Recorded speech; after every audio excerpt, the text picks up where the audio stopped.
He stormed into the kitchen that night, eyes wild, slamming his keys on the counter and accusing me of cheating. I laughed at first, mostly out of shock, because the irony was almost painful.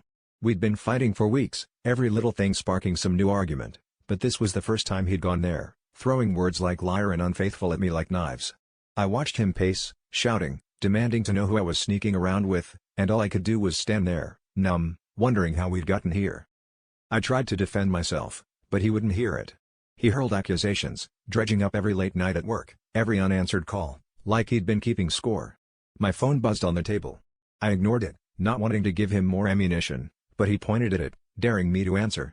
I snatched it up just to end the fight, and that's when I saw the text, "He's here again," from our neighbor across the hall.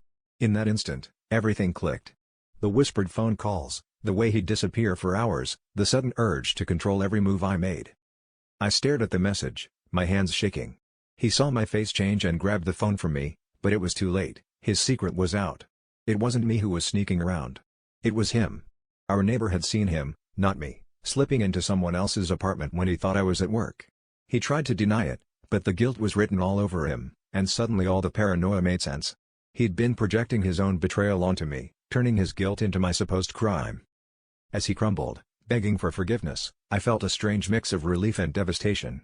The worst part wasn't that he cheated, it was that I'd started to believe I was the one at fault, that I deserved his suspicion.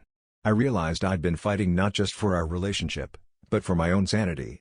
The twist wasn't in his affair, it was in how easily I'd let someone else's lies become my truth.